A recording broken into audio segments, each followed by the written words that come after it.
There we go. Hello to all the football fans out there. Thanks for joining me here on Views of the Pitch. It is August 2nd, 2018. I am Ej Garr, that Rainmaker guy here at Sports Palooza, and it's time to get back on the air and discuss the beautiful game as the summer moves on. Plenty of European leagues still in their summer window, although don't let you think that means that there's not enough football to talk about. Well, of course, we had the MLS All-Star Game we had to talk about last night as they hosted Juventus in Atlanta. And, I'll tell you what. We're talking pre-match here a little bit. The MLS All-Star Games, obviously Juventus, City A, powerhouse, of course. And, so Bradley Wright Phillips steps up to the interview window. He's not even in the starting 11, mind you. And he gets asked all these questions like, hey, so do you feel that this is a showcase of what the MLS players have to show the big international clubs and what they're made of? And, other questions like, and do you feel a responsibility to represent the MLS well? And do you think the talent level compares to blah, blah? Shut up. First of all, 3 Americans were in the starting 11 for MLS. And only 7 players from the United States were even made that squad at all. And what are we comparing here? We're asking an Englishman to break down and compare MLS talent to Juventus talent, or are you talking about European talent, or what are we talking about here? Because all Europeans are all over the pitch on both sides of this field because that's all that was there. And then Adams comes off the pitch for MLS, near about a half-hour mark, right? And he gets pulled aside and he gets asked the same questions Bradley Wright Phillips just got done answering about a half hour ago. I mean, okay, ESPN, we get that you have 0 writers with any bravado or brains, but come on now, my God. And then Twellman is impossible to listen to for more than 8 seconds. I actually think that movie, 8 Seconds, was made to really be a story of how long you think you can handle the sound of Taylor Twellman's voice. Oh, God. Just shoot someone. And then Don Garber at halftime calling the MLS the innovative league. I'm sorry, but I threw up.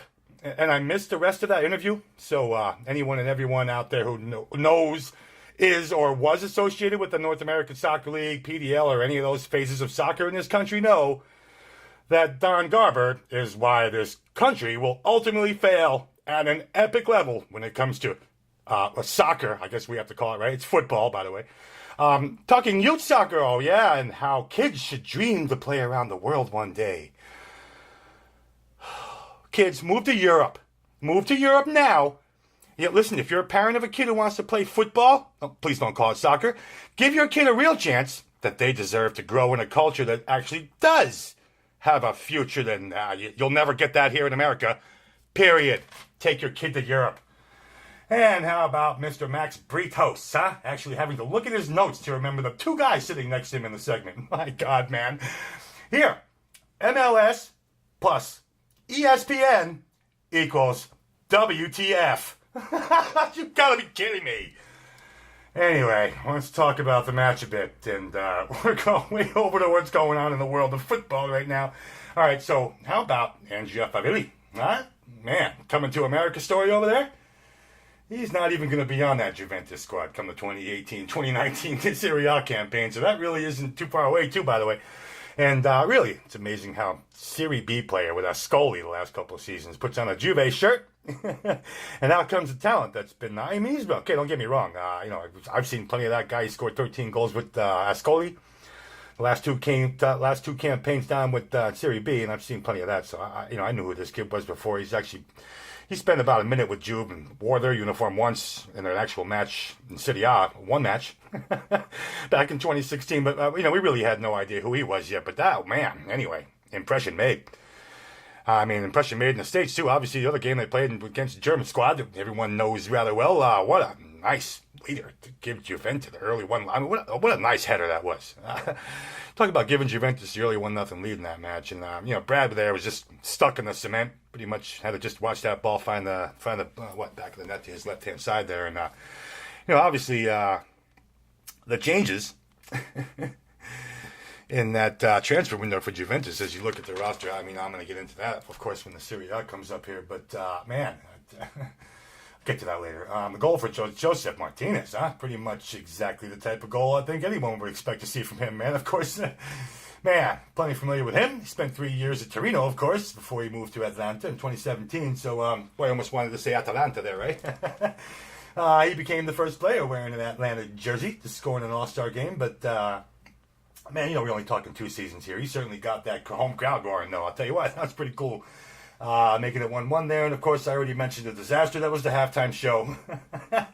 And the second half, really uneventful. Really outside of those 2 nice chances for the MLS around the 82nd minute mark. Sorry, a couple nice chances there. Obviously, the empty net and a great defense. Oh man, pretty nice 5-minute run there. The MLS looked like they almost had a score there.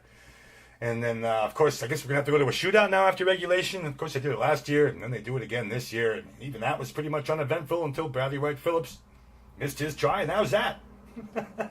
72,812 people had to just go there and watch that happen. I mean, of course, putting 17-year-old and 18-year-old Italians out there, they're nailing their penalty kicks. You know that. Man.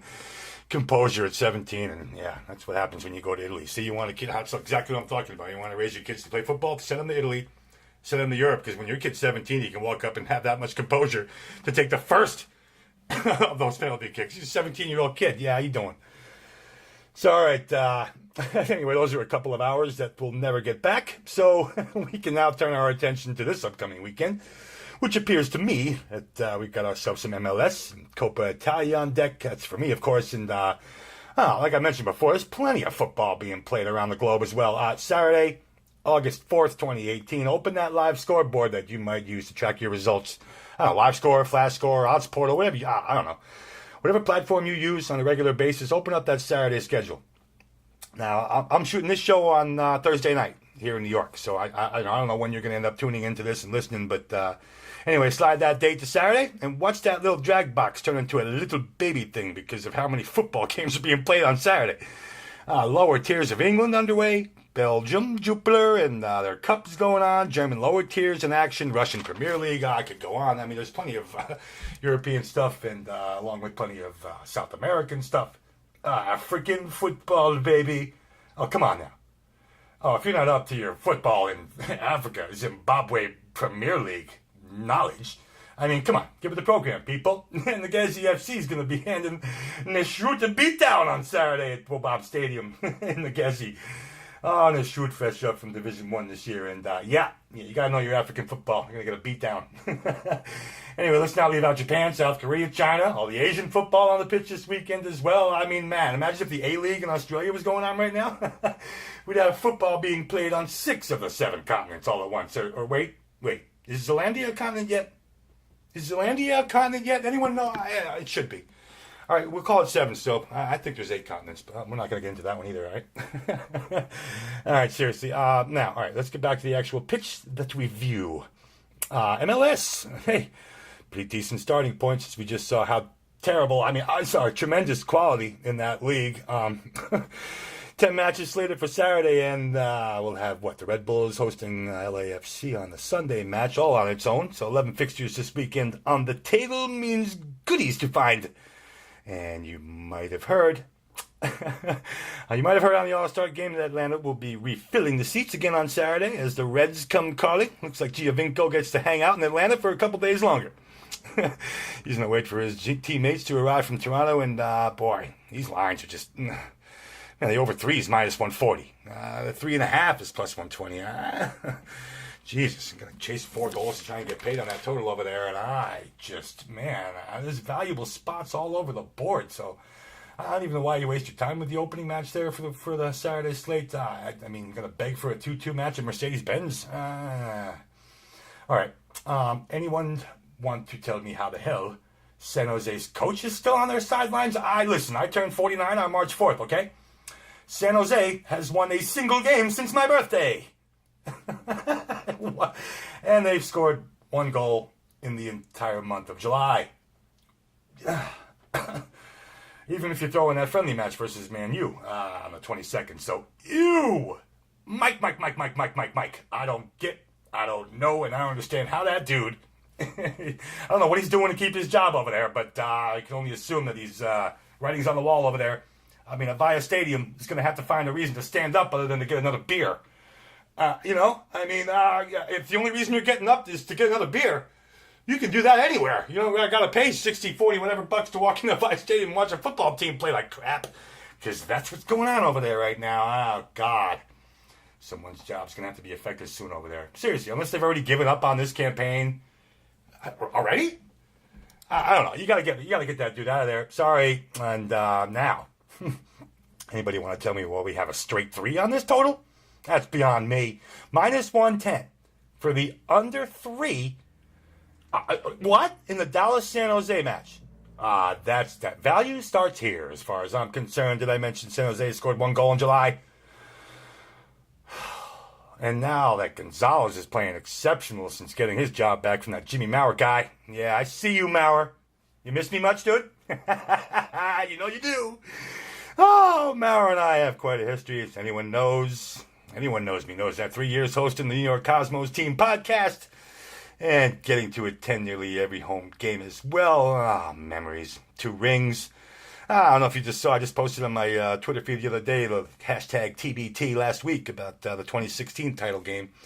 Cosmos went on to win in the shootout, and I was about 10 feet from that net. It was a good day. Memories. All right, Montreal is hosting DC. Sorry.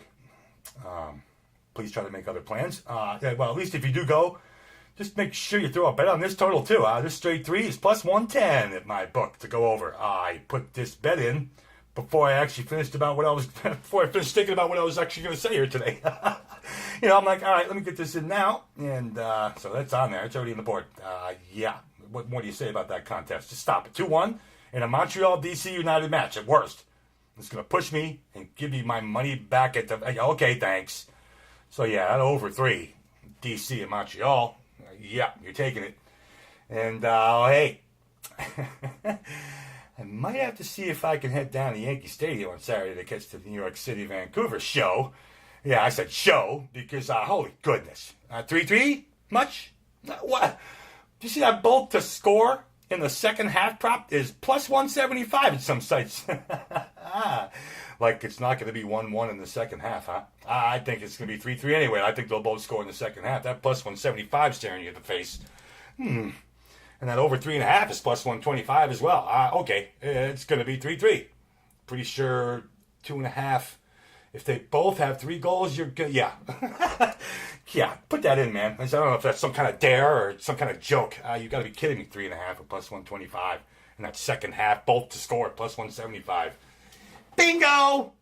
Oh, man, that's how you cash tickets and make money. That's value all day. And speaking of the Cosmos, so Coach Gio obviously packed his bags and left for Portland this season.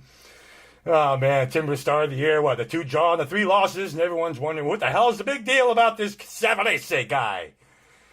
Go find my tweet. Yeah, at EJ the Rainmaker. Go find my tweet. I told everyone in Portland Army crowd over there to settle down. So, talk to me now. How them Timbers looking now, kids? Yeah, I think there are only 2 clubs in MLS with 3 losses this year. Guess who's one of them? It ain't how you start, people. Everyone knows it, and it'll always be true. But for this match, boy, Philly in town. It could be a little tricky. I like to play here. And I'll tell you what, 3-2, 2-2, 2-1, 1-1, somewhere now. Okay, none of those score lines are going to hurt me a bit because I'm taking the Philadelphia +1. I mean, I know the U.S. Open Cup semifinals are set for August 7th. Philly's going to be heading to Chicago. I get it. They're on the road again. That's okay with me, too, because it's not like they're going to approach this Portland match any differently. Yeah, Philadelphia +1 sitting there. Okay. Like I said, any of those score lines, 2-1, 3-2, even if it's a draw, obviously we cash it out straight. And, I don't mind putting myself in a position to push a bet up a +1 sitting there. How many teams are going to get beat down by 2 goals